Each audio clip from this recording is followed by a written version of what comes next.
to Budget 2025, and I take this opportunity to congratulate the Senior Minister, the Honorable Dr. Ashni Kumar Singh, and the Ministry of Finance for another phenomenal transformational budget, a budget that will guarantee a secure, prosperous, and sustainable Guyana. Mr. Speaker, I am a young female professional who is still fairly new to politics. I come from a family, a working class family, a grandmother who scrubbed floors and cleaned people's houses for a living, a grandmother who worked in the kitchens of Del Casa, a restaurant that doesn't exist anymore for the young people who are listening. And I listen to my colleague on the other side of the house disparage people who work honest jobs. Every job has dignity. This is the mindset I want the people at home to see. This is the mindset of the people who make up the members of the opposition. And in 2015, if we go back before, my family, as I mentioned, we started off as a poor family. And through sheer hard work and grit, my parents lifted our family out of poverty. Through sheer hard work and grit, under a People's Progressive Party civic administration. And in 2015, this group of people, sir, that make up the APNU AFC administration went to the young people who had mostly grown up under a PPP government and said to them, we will give you a good life. We will deliver a good life for you. And Mr. Speaker, immediately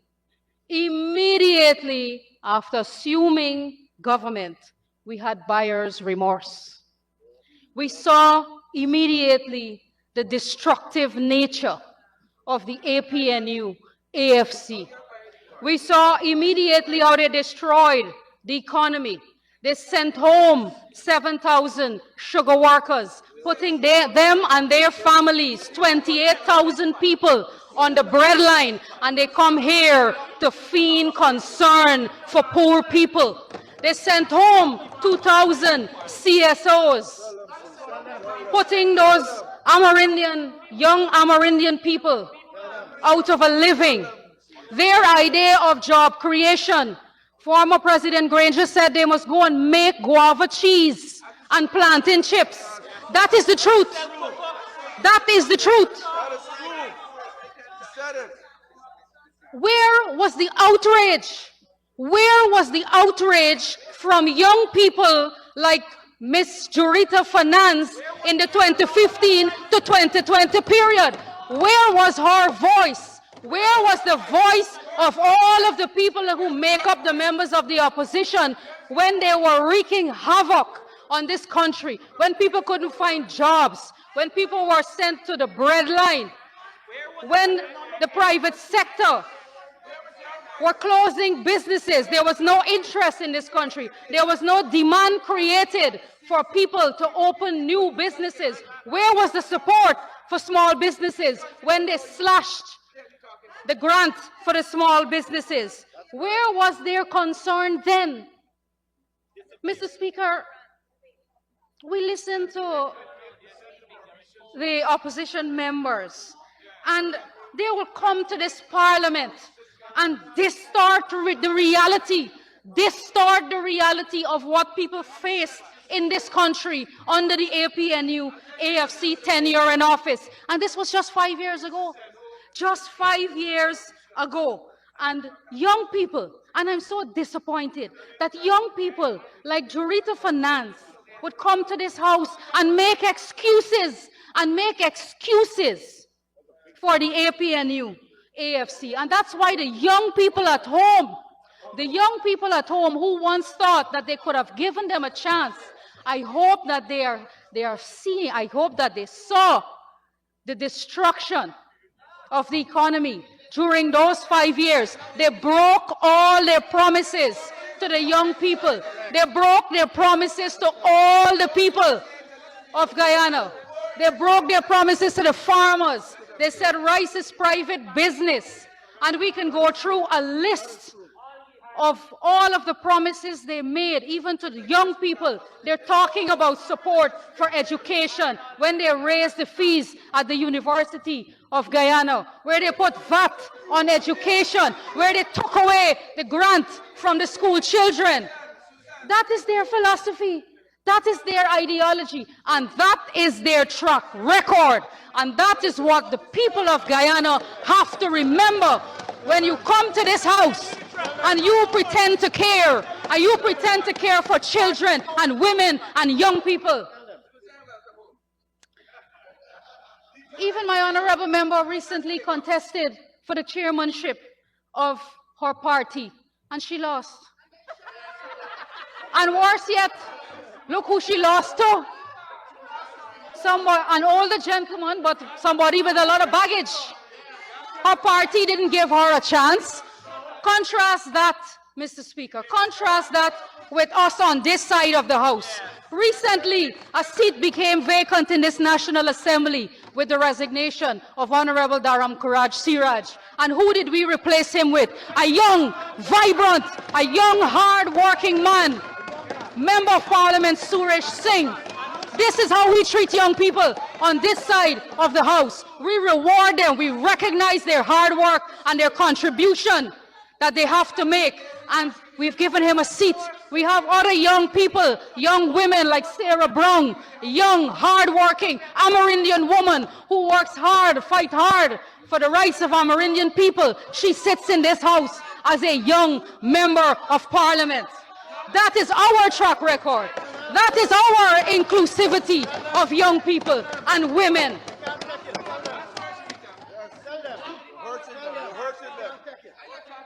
Ms. Finance said that people can't find jobs.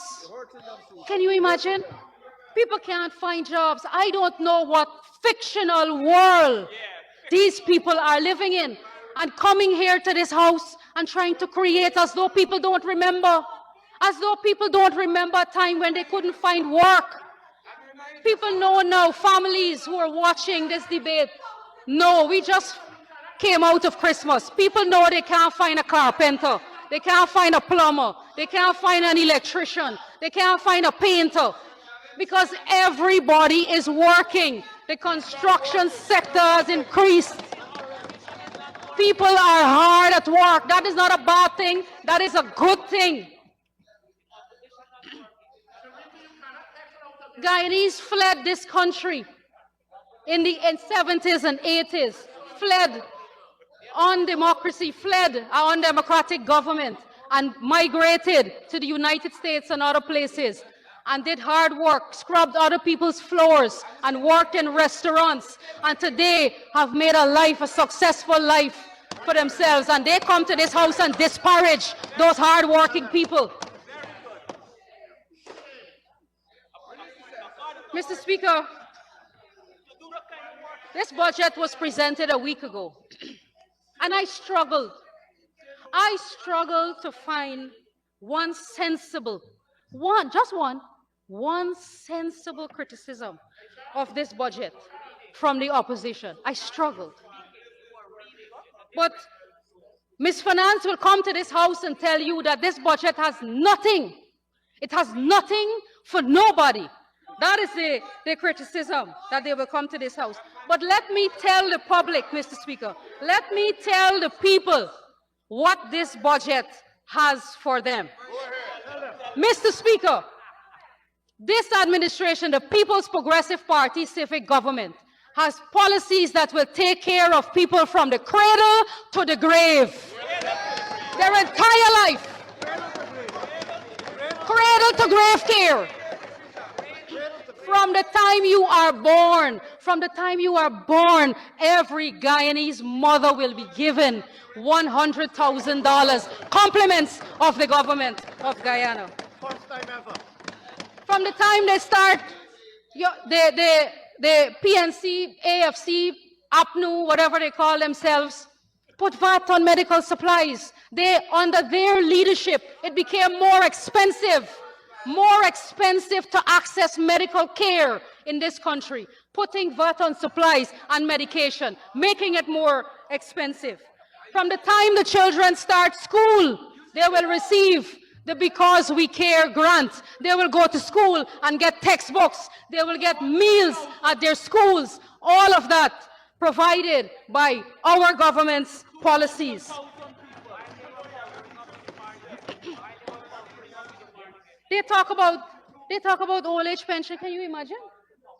Can you imagine that they talk about old age pension?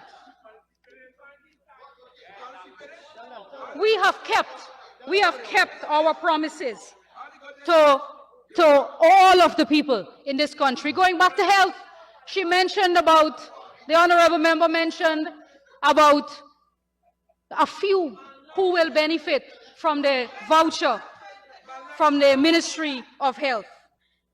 Only yesterday, the honorable Minister of Health had a meeting with 50 healthcare providers. 50 healthcare providers.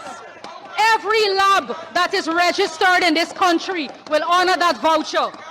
The voucher that will access healthcare, the eyeglasses for the children, the voucher for the cervical cancer screening. All of the healthcare providers will benefit from that proposal. Our promises to the farmers, investing in D&I, our promises to the miners, all of these were kept. And we saw what they did to the miners. Ms. Finance is from Region 7, a mining region. Where was her outrage? Where was her voice then? Where was her representation for the miners and for Amerindian people in Region 7? But you know now, Mr. Speaker, we know that there is no criticism, valid criticism of this budget. So what they have done, Mr. Speaker, the strategy now is to outpromise. The strategy now is to outpromise what we have done in office. So overnight we have posts popping up on Facebook about what they will do. The income tax threshold, they're promising $400,000 a month now, tax-free threshold. At one point they said $100,000. Then when we raised it, we've surpassed $100,000. We're at $130,000 now. They've shifted the goalposts again. So now it's $400,000 they're promising people a month. But they increased the income tax threshold from 2015 to 2019 by $15,000. $15,000 they increased the income tax threshold from 2015 to 2019. The People's Progressive Party Civic has doubled the income tax threshold in our first term, moving from $65,000 in 2020 to $130,000 today. And coming back to the pension, let's talk about the pension. Because they come here and they say they're concerned about the vulnerable people. They promised to double old age pension in their 100-day plan. In the first 100 days, the 5 years finish, the 100 days plan is not achieved as yet, but they promised the people to double old age pension. They moved it from $13,129 to $20,500 in 5 years. In 5 years, they are saying to the people now that we only give them $5,000 this year. $5,000 we have given in 1 year. Mr. Speaker, you know how much they gave the old age pensioners in 2018? In 2018, they gave the old age pensioners $500 increase. $500 increase for the old age pension. What a shame. Then let's talk about the students. Let's talk about the student stipend. They want to give students now University of Guyana students a $50,000 a month stipend. Who is going to believe this? Who is going to believe this? This is unbelievable. When they raised the tuition at UG by 35% and increased all of the administrative fees, making it harder for young people to access tertiary education. They put VAT on education. And now you're promising write-offs? It is done. It is delivered. The People's Progressive Party Civic has already delivered it. Salary increase. APNU promised, APNU and AFC promised significant salary increases for government workers, nurses, teachers, etc. in their 100 days, another 100 days plan. But over the 5 years, and I don't know where Ms. Finance is getting her figures from because she quoted figures here. She didn't say where she got it from. Over 5 years, they increased public servant salaries by 38.5%. That's how much they increased public servant salary by. But you know, and that it took them 5 years. It took them 5 years to increase that. But in 4 months, Mr. Speaker, in 4 months of their government, they increased minister salaries by $50,000. Cash grants. They were against cash grants. Mr. Speaker, their Minister of Finance, Mr. Jordan, said that cash grants are not an effective solution for addressing poverty.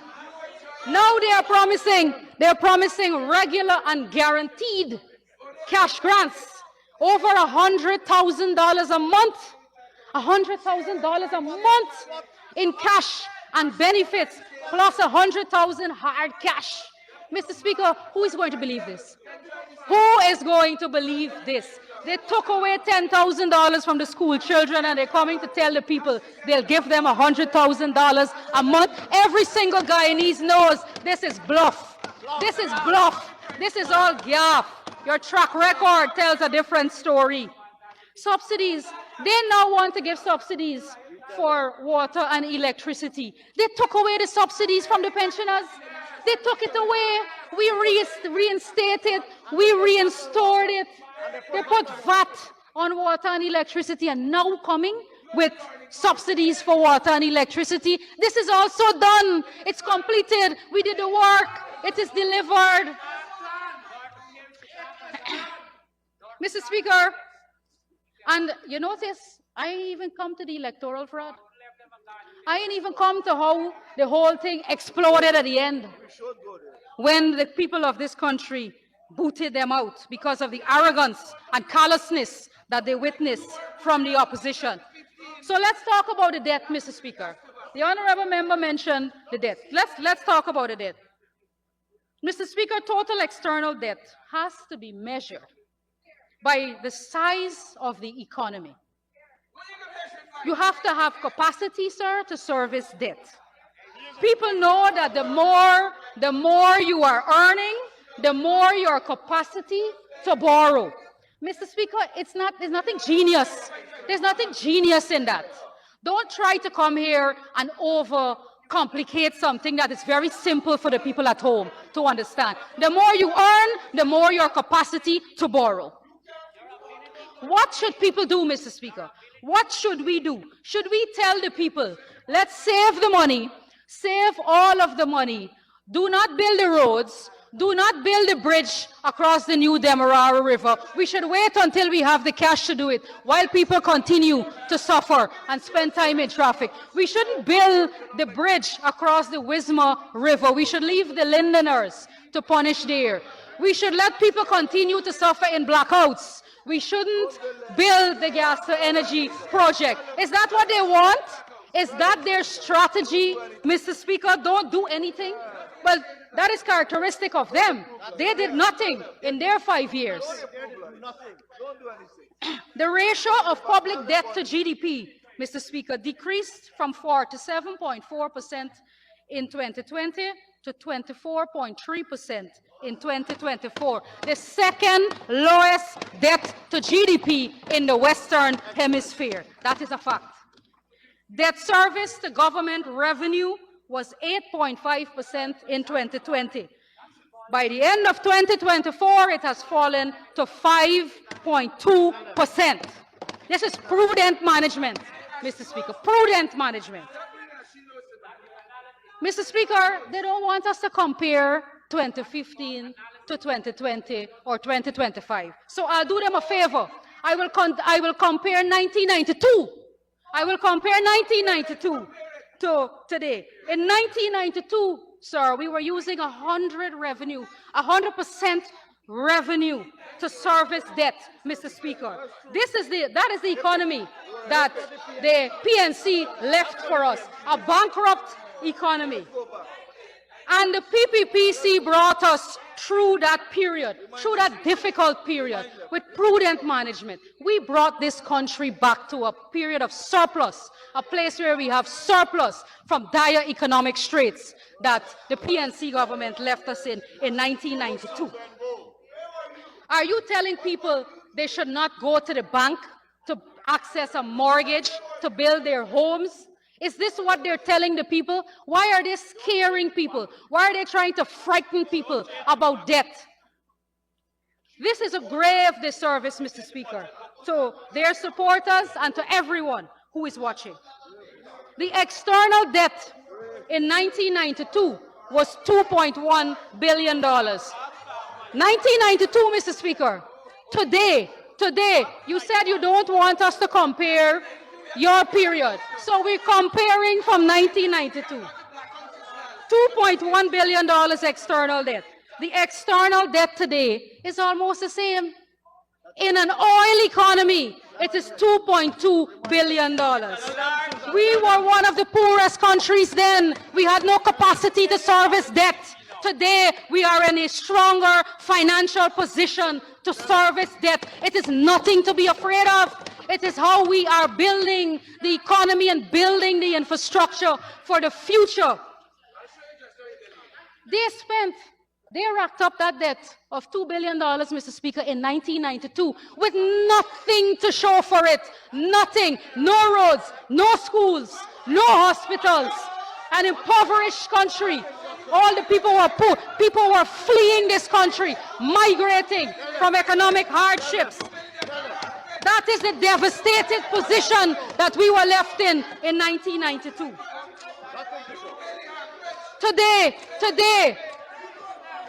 with the spending that we're doing, including borrowing, you can point every community that you go in to this country, you can point to all the schools, the hospitals, the roads, the bridges, everything built by the People's Progressive Party civic government. In the coast, in the hinterland, everything built. What did APNU build? One thing that lasted. What is one thing that you built that lasted? Nothing. What is one thing that you built that created value for people?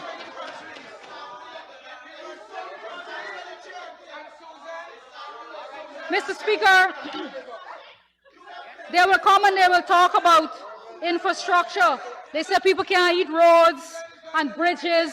This is the narrow-mindedness. This is the narrow-mindedness of the people who compose the opposition. We are building infrastructure, Mr. Speaker, to open opportunities for connectivity, to increase trade, for farm-to-market roads, to reduce travel time, to open new lands for housing, to build the water treatment plants. This is what people want, and this is how you use the resources to generate wealth and to build sustainable infrastructure that will last long into the future. That's correct. And their arguments will be inconsistent over the next few days. You will hear the inconsistent arguments. On the one hand, we are spending too much. On the other hand, we should be spending more. But I want them to tell the people of this country who are listening which project you would like us to cut, which housing scheme we should not build. Tell us which housing area we should not build. Should we give out 500 house lots as opposed to 50,000 house lots? Tell the people, Ms. Finance. Tell the young people whether they will get their house lot under the APNU AFC government. I assure you they will not get it, Mr. Speaker, because they had a chance and they failed miserably. And even now, you would think that they learned their lesson. Even now, they're not promising to create house lots, Mr. Speaker. They are promising a rental subsidy. That is their bright idea to improve housing in this country. And that is not a new promise. That is a recycled promise from 2015, giving people a rental subsidy. They said this is an initiative to provide modern, safe rental accommodation by offering incentives to the private sector, the diaspora, and existing house owners for investing and renting middle and low-income housing. This is their bright idea. This is their vision in their manifesto to create housing, to keep people renting, to keep people paying rent. We are empowering people by giving them home ownership, by putting a title or a transport in their hands, that they can go to the bank, that they can live in a home that they own, that they can pass on an asset to their children. This is how we are creating wealth among ordinary Guyanese people. And this will allow people to lift themselves out of poverty because of the conditions that we are creating through our policies. And Mr. Speaker, they benefited from the housing program, you know, Mr. Speaker, and they don't want the Guyanese people to benefit from it. Mr. Speaker, 69% of the opposition members have benefited from the People's Progressive Party civic government housing program. 22 out of 32 of them on that side of the house have house lots from the government of Guyana. What I can tell you too, Mr. Speaker, what I can tell you too is 100% of their house lots was created in housing schemes built by the People's Progressive Party civic administration. They didn't build any. They didn't build any new housing areas, but they come here to criticize the housing program, sir, that is benefiting, that has already benefited 41,000 young people in this country, 18,000 young women, single women who have benefited from house lots in the last 4 years. 20,000 young people, over 20,000 young people between the ages of 21 and 35 now own their own homes or land. APNU's big idea, their big idea when they were in government, Mr. Speaker, was a 50% discount. A 50% discount on the remaining 50% that people had to pay for their house lots. That is not a strategy to create affordable housing, Mr. Speaker. That is not a strategy, but that was their big idea. Then they went and they built duplexes. They built duplexes. And they didn't amend the legislation so that they can be able to pass titles for those who have paid for their duplexes. The PPPC had to come back into government to pass legislation in this parliament to allow the creation of title, the passage of title to the young people.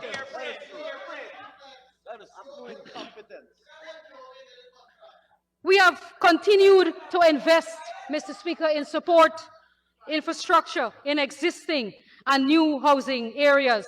Mr. Speaker, these are former cane fields that we are converting from swamp in certain places that we have to build up and sand-filling canals and creating land so that people can occupy their house lots. This takes time, Mr. Speaker, but it is happening, and people every day, ordinary Guyanese every day, are going to access their house lots and to build their homes. And Mr. Speaker, today it costs about $5 million to create a single house lot. And when a low-income family comes to pay for that house lot and pays $300,000, that is only 6% of the cost of that house lot. It is 94% subsidized by the government. And that is the beauty of the housing program, transferring wealth to people. And from the moment they occupy that house lot, it is already worth millions of dollars when we put in the support infrastructure, the electricity, the water.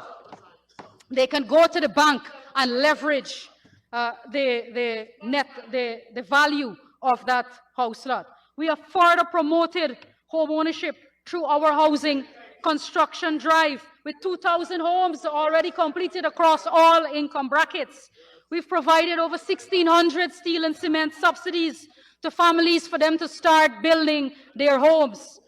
We have built already 129 core homes where beneficiaries have only paid $100,000 and they have a core home that they can start to build their lives with. Our target is to build 298 of these, Mr. Speaker. We have already distributed 798 home improvement subsidies for people to improve their existing homes so that they can have a better quality of life, Mr. Speaker. And looking ahead, sir, we plan to address all of the applications in regions 1, 2, 3, 5, 6, 7, 8, 9, and 10, and significantly reduce the pending applications for Region 4. The plan is we are already planning phase 2. We are already moving on to planning for 2026 and 2027 of how we will deliver another 30,000 house lots to the pending applicants, so the young people can look forward to that. Honorable Minister, for you to plan more, you'll need an extension of time. Mr. Speaker, on behalf of the honourable member, I wish to ask that we should given the 5 minutes extension as agreed to between the chief whips. Thank you. Minister, thank you. You may continue for 5 minutes to complete. Thank you, Mr. Speaker. And what has been the impact? What has been the impact of this? What is the metric? So for those who are watching, this is the metric. We have seen the growth in the construction sector, growth of 30.8%, Mr. Speaker. We've seen mortgage and real estate loans grow by 71.9% over the last 4 years. This is ordinary people. These are Guyanese who are going to the bank, who are accessing mortgages, who are building their homes. This is what is driving the increase in the construction sector, not rental subsidies. Rental subsidies don't increase housing or provide affordable housing to people. The housing loans at commercial banks in 2020 at NBS, their mortgage portfolio was 3.5%. For the year 2024, they have already disbursed over $16 billion in 1 year, Mr. Speaker. This is Guyanese, regular Guyanese men and women who are approaching the banks with confidence and accessing a mortgage and building their home, their first property, something that will give them tremendous pride and security as they build a life for themselves and their families. In July 2020, comparing another bank, GBTI, $6.2 billion. Today, $18.6 billion for mortgages processed in 2024. Additionally, savings deposits held by individuals grew by 67.5% between 2020 and 2024. How much did it grow on the APNU? 1%. 1.4% increase in savings for 5 years. That is the results of your performance in government. People could only save 1%. This is the truth.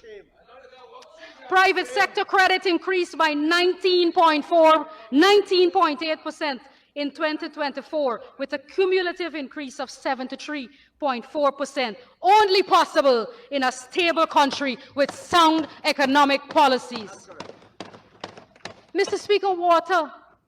In the APNU Manifesto 2015, not a word about water, not a word about producing clean water for the people of our country. Instead, we found a water sector in shambles. We saw GWI was bankrupt. We saw low level of service. We saw procurement breaches. We saw overpayment to contractors for services not yet delivered. That is what they did in the water sector during their 5 years. What are we do? We have rejuvenated the Guyana Water Inc. that is now in a stable and sound financial position. Service delivery has been improved nationally, and the implementation of our strategic plan to deliver treated water to 90% of our coastal population will be completed in a few months, long before the end of 2025.